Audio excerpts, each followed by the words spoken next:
నమో తస్స భగవతో అర్హతో సమ్మా సంబుద్ధస్స.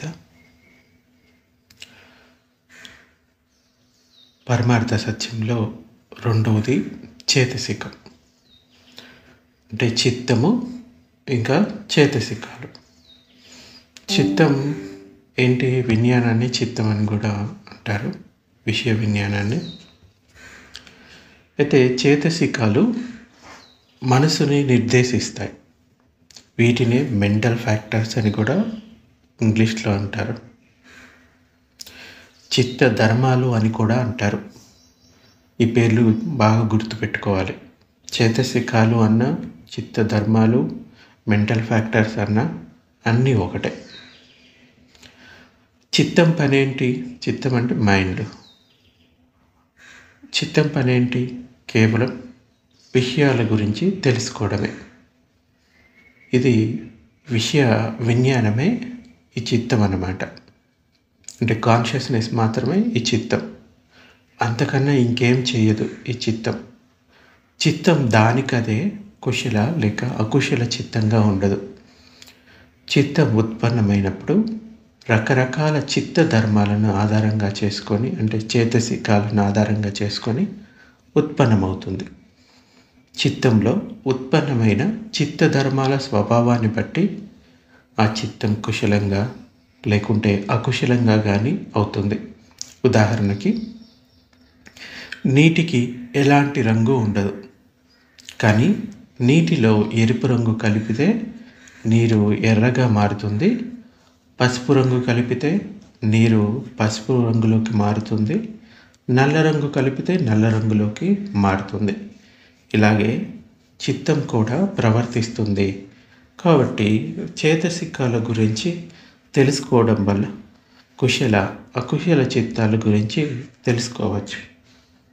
మొత్తం చేతసికాలు అంటే చిత్త ధర్మాలు 52 ఉంటాయి. 3 విభాగాలుగా విభజించవచ్చు.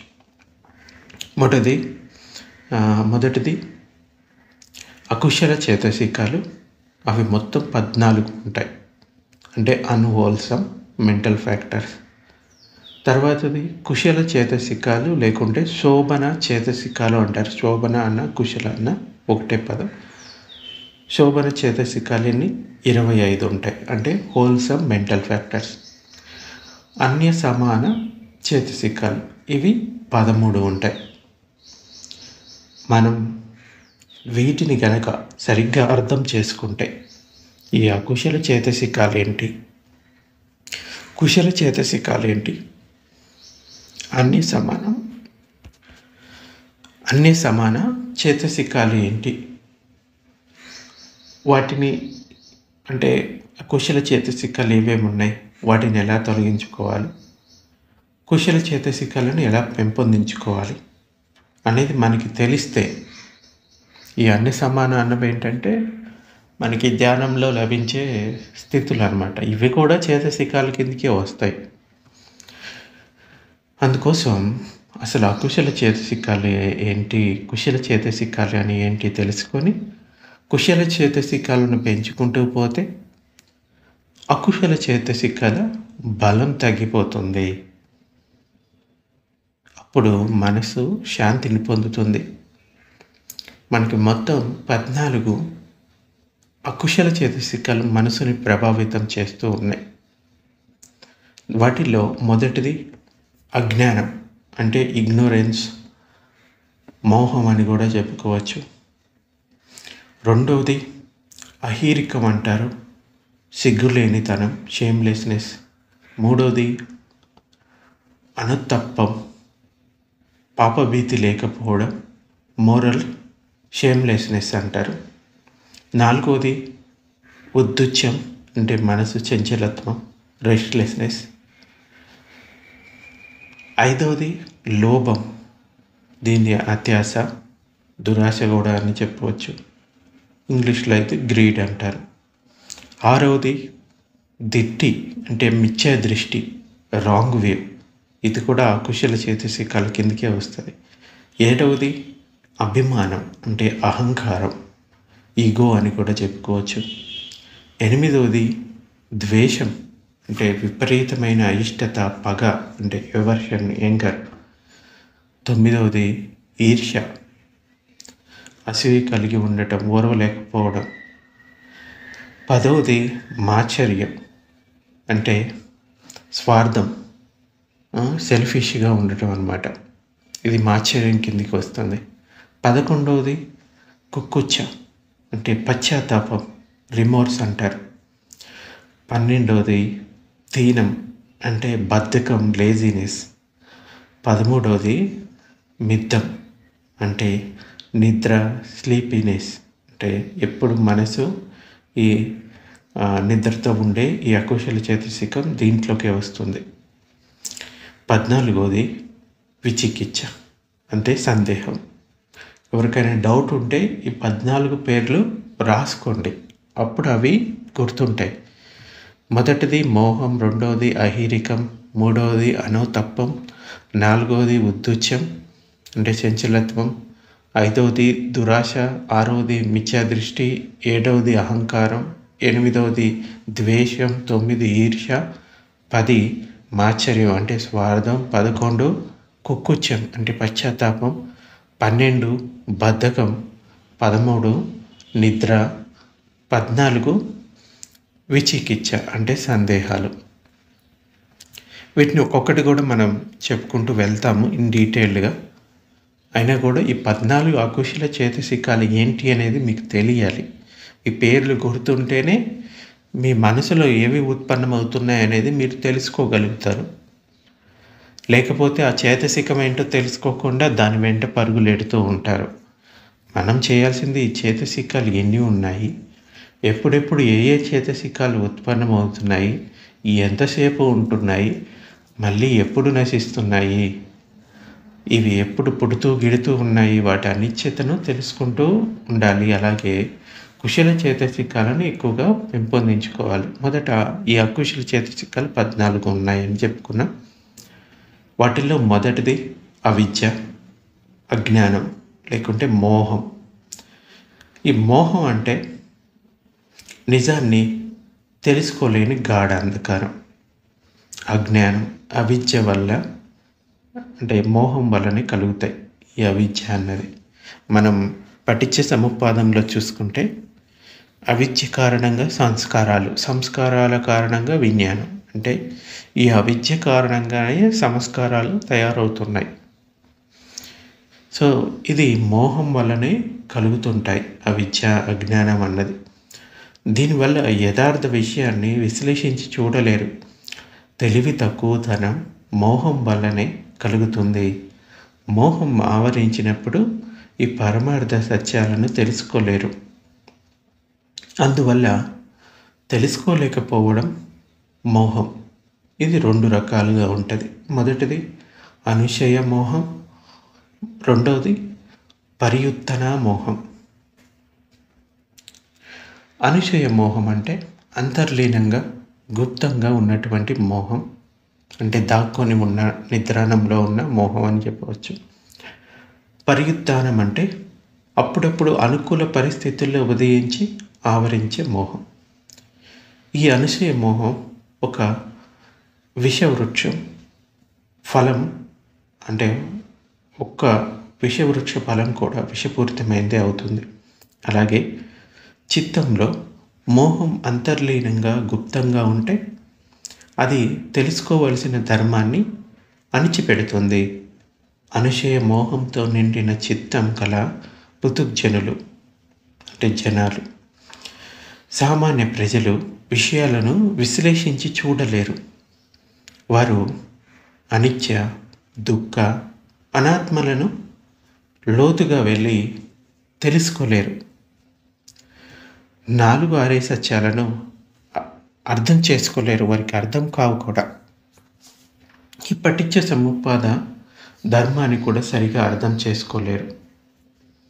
సామాన్య ప్రజలు తమలోని అనుశయ మోహాన్ని వారికున్న అల్పజ్ఞానం వల్ల సరిగా గుర్తించలేరు.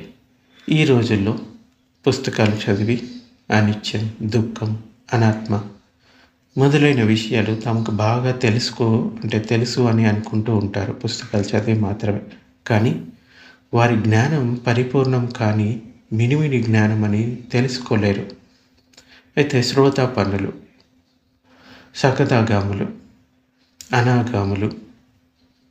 శ్రోతాపన్నులు అంటే ముక్తి ప్రవాహంలో పడిన వారిని శ్రోతాపన్న అంటారు. కనీసం 7 జన్మల్లో వాళ్ళు నిబ్బానాన్ని పొందుతారు. సకదాగాములు ఇది 2వ స్టేజ్. వాళ్ళు పుడితే గిడితే ఇంకొక కామలోకాల్లో జన్మ పొందుతారు. ఇక అనాగాముల్లో కామలోకాల్లో జన్మ తీసుకోని వారన్నమాట. ఇంకా రూప బ్రహ్మలోకాల్లో వాళ్ళకి ఆఖరి జన్మ ఉంటుంది. అక్కడి నుంచి నిబ్బానాన్ని పొందుతారు. అనాగాముల్లో కూడా ఈ అనుషయ మోహం క్రమంగా తగ్గుతూ ఉంటుందే కానీ పూర్తిగా తొలగిపోదు. అర్హంతుడైనప్పుడు మాత్రమే ఈ అనుషయ మోహం పూర్తిగా తొలగిపోతుంది. కాబట్టి అర్హంతుడు అవడానికి ముందు ఈ కుశల కర్మలు చేసినప్పటికీ అనుషయ మోహం గుప్తంగా అంతర్లీనంగా చిత్తంలో నిశ్శబ్దంగా నిద్రాన స్థితిలో ఉంటుంది. సో ఈ అవిద్య అన్నది చివరిదనమాట. అర్హంత స్థితి పొందిన వాళ్ళకి అది పూర్తిగా తొలగిపోయినట్లు. ఈవెన్ శ్రోతాపన్న అయినా, సగదాగామి అయినా, అనాగామి అయినా ఇంకా మోహం ఉంటుంది.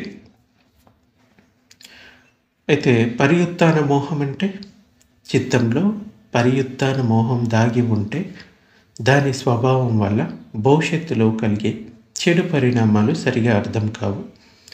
ప్రస్తుతం చేసిన పాపకర్మల వల్ల కలిగే పరిణామాల్ని కూడా అర్థం చేసుకోలేరు. కాబట్టి జ్ఞానులు, పవిత్రులైనటువంటి సాధు పుంగవులు అంటే భిక్షువులు కానీ వాళ్ళు కూడా మోహం వల్ల కలిగే చెడును గ్రహించలేక మోహం తలెత్తినప్పుడు అకుశల కర్మలు చేస్తూనే ఉంటారు. ఈ మోహం అకుశల చేతసికాలన్నిటిలో కన్నా హీనమైనది. ఈ ప్రపంచంలో అన్ని పాపకార్యాలు ఈ మోహం నుంచే ఉత్పన్నమవుతాయి. మోహమే అన్ని పాపాలకి మూల కారణం.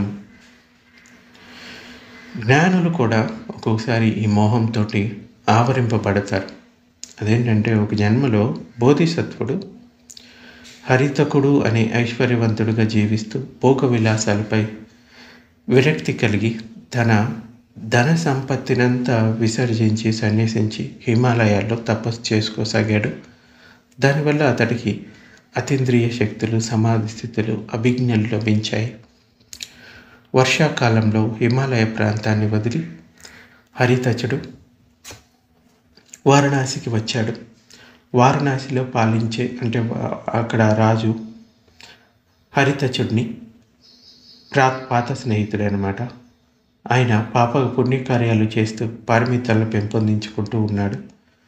ఇతడే భవిష్యత్ జన్మల్లో పూజ్యుడైన ఆనందుడిగా జన్మించాడు. అందువల్ల మహారాజు ఈ హరితచుడిని చూడగానే గౌరవించి వర్షాకాలం ముగిసే వరకు తన ఆతిథ్యాన్ని స్వీకరించమని కోరాడు. హరితచుడు ఆ ఆహ్వానాన్ని అంగీకరించి మహారాజు గారి తోటలోని భవనంలో బస చేశాడు. రాజుగారు తన మిత్రుడికి కావలసిన అన్ని సౌకర్యాలు కల్పించాడు. మిత్రుడికి ఎలాంటి అసౌకర్యం కలగకుండా శ్రద్ధ వహించాడు. భోజనం కూడా తన రాజభవనంలోనే ఏర్పాటు చేశాడు.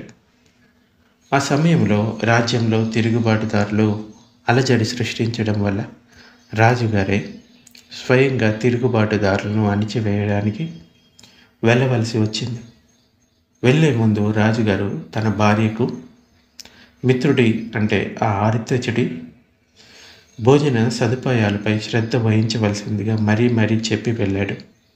రాజుగారు చెప్పినట్లే హరితచుడికి భోజన వసతిని ఆ రాణి తన నివాసంలోనే కల్పించింది.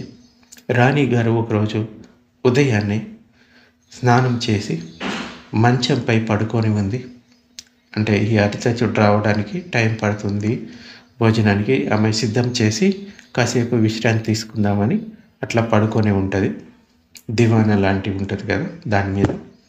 ఇంతలో బోధిసత్వుడైన హరితచుడు తన ఇంద్రియ అతీంద్రియ శక్తుల ద్వారా ఆకాశ మార్గాన రాణిగారి గదిలో కిటికీలోంచి వచ్చాడు. హరితచుడు వచ్చిన శబ్దంతో రాణిగారు కంగారుగా మంచం మీద నుండి లేచి నిలబడినప్పుడు ఆమె పైనున్న దుస్తులు జారి కింద పడ్డాయి. అర్ధనగ్నంగా సన్యాసి ముందు నిలబడిపోయింది. ఆ క్షణంలో బోధిసత్వుడి చిత్తంలో ఈ లోతుల్లో దాగి ఉన్న అనుషయ మోహం తలెత్తి క్షణాల్లో వృద్ధి చెందిన ఈ పరియుత్థాన మోహం కింద మారింది. అంతే.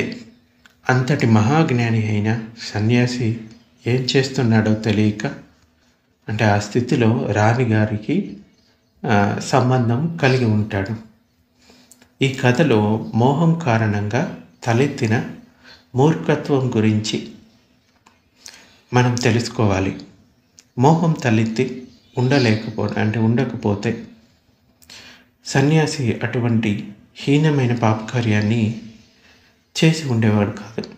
కానీ ఆ సమయంలో మోహాంధకారంలో మునిగిన వాడే తను చేసిన పాపకార్య ఫలితం ఈ జన్మలోనూ ఇంకా భవిష్యత్తు జన్మల్లోనూ ఎలా ఉండబోతుందో తెలుసుకోలేని స్థితిలో హద్దు మీరి ఈ మోహంలో పడిపోయి అకుశల కర్మ చేశాడు.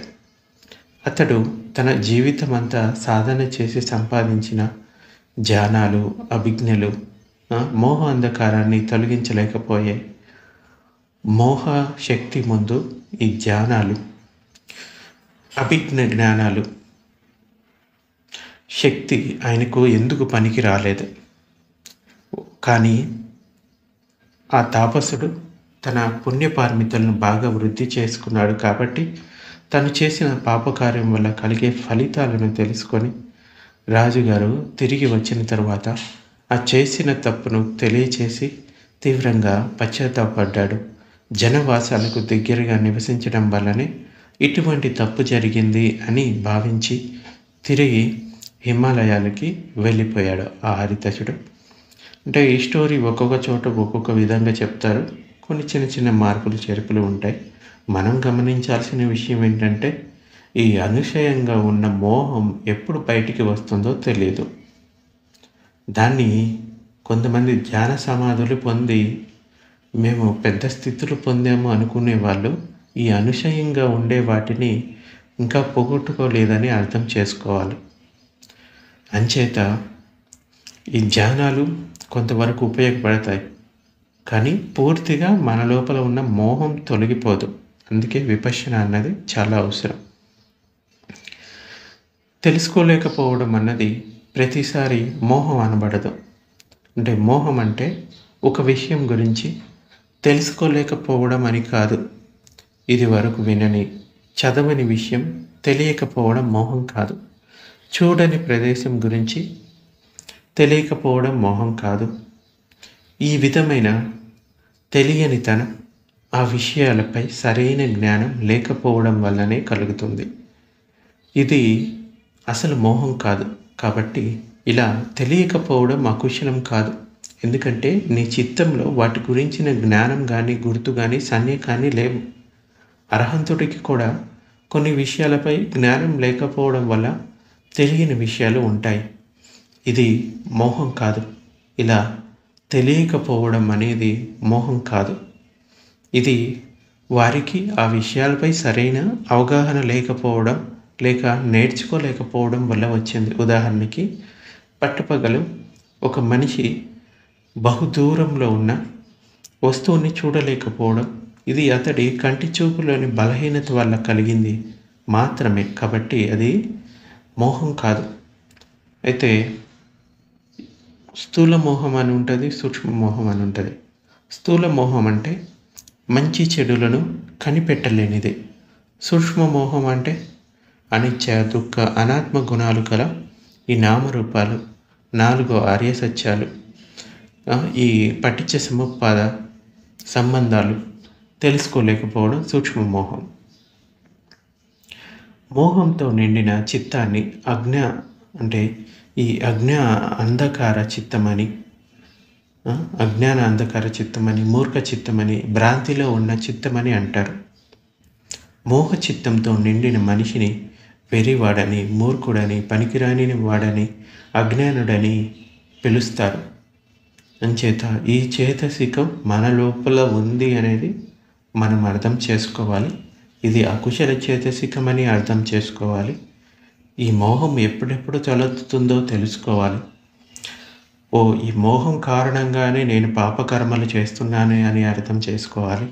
ఈ మోహాన్ని ఎలా తొలగించుకోవాలనే ప్రయత్నం చేయాలి. అంచేత అర్హంత స్థితిని పొందేంత వరకు, ఈవెన్ అనాగామి స్థితిని పొందినా కానీ ఈ మోహం అనేది ఉంటుంది. సో ఇది ఈరోజు ప్రవచనం. మిగిలిన విషయాలు రేపు చెప్పుకుందాం.